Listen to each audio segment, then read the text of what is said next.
Hello friends, स्वागत है आपके अपने इस यूट्यूब चैनल पे। आज जो है हम लोग बहुत ही इम्पोर्टेंट टॉपिक देखने जा रहे हैं जो है केमिकल रिएक्शन।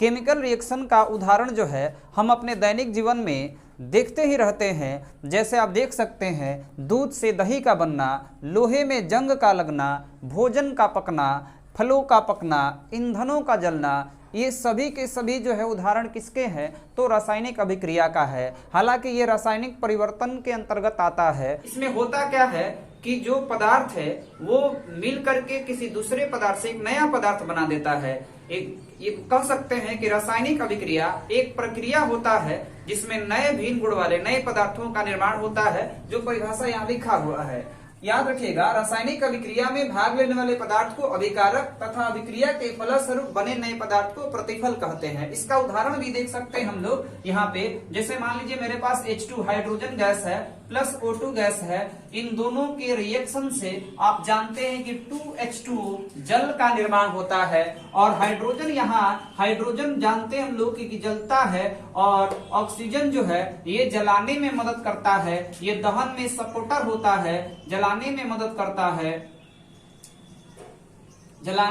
करता है, और इसके फलस्वरूप बने नए पदार्थ जो होता है यह आग बुझाने का काम करता है। अर्थात आप देख सकते हैं कि इसमें इस पदार्थ का गुण इनके मिलने से बने यौगिक का गुण बिल्कुल भिन्न हो रहा है। तो परिभाषा आपका स्पष्ट हो रहा है कि रासायनिक अभिक्रिया एक प्रक्रिया है जिसमें नए भिन्न गुण वाले नए पदार्थों का निर्माण होता है। इसका और भी उदाहरण देख सकते हैं। जैसे मान लीजिए मेरे पास CaO कैल्शियम ऑक्साइड है, जिसको कली चूना कहा जाता है। कई बार परीक्षा में पूछा जाता है कि कली चूना का सूत्र क्या होता है। तो CaO जब इसकी अभिक्रिया जो है हम लोग H2O से कराते हैं, जल से कराते हैं, तो यह बना लेता है CaOH का होल ट्वाइस, और प्लस इसमें से जानते हैं बाबू हीट निकलता है, और यह जो है आप इसको बोलते हैं बुझा हुआ चूना। कई बार ये भी पूछा गया है कि बुझा हुआ चूना का सूत्र क्या होता है। तो याद रखेंगे, बुझा हुआ चूना का सूत्र CaOH का होल ट्वाइस होता है।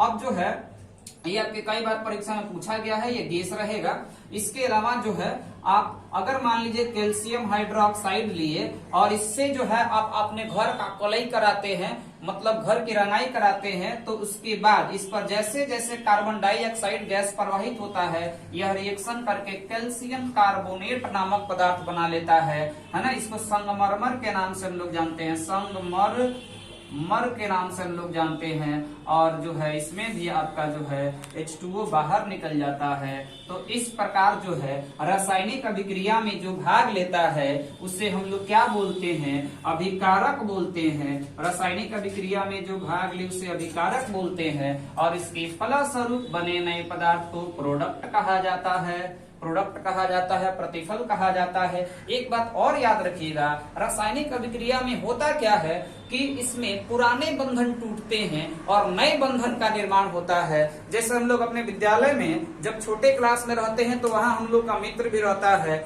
और जब बड़े क्लास में जाते हैं तो वहाँ भी कुछ नए मित्र बनते हैं, कुछ पुराने दोस्त छूट भी जाते हैं। तो इस प्रकार कह सकते हैं कि रासायनिक अभिक्रिया जो है हमारे दैनिक जीवन से भी रिलेटेड हो सकती है। और रासायनिक अभिक्रिया में क्या होता है कि पुराने बंधन टूटते हैं। यहाँ देख सकते हैं कि मान लीजिए हमने क्या लिया, हमने जब कॉपर सल्फेट का विलयन लिया, तो जब कॉपर सल्फेट के विलयन में लोहे का टुकड़ा डाला जाता है तो यह फेरस सल्फेट नामक पदार्थ बना लेता है, और प्लस यहाँ पे आपका कॉपर जो है वो विस्थापित हो जाता है। अतः हम लोग कह सकते हैं कि क्या हुआ, इसमें पुराना बंधन टूटा और एक नए बंधन का निर्माण हुआ, और तत्व के परमाणु अपना स्थान अदला बदली भी करते हैं। तो ऐसे ही वीडियो को देखने के लिए आप मेरे चैनल को सब्सक्राइब करें, और हमसे जुड़े रहने के लिए धन्यवाद।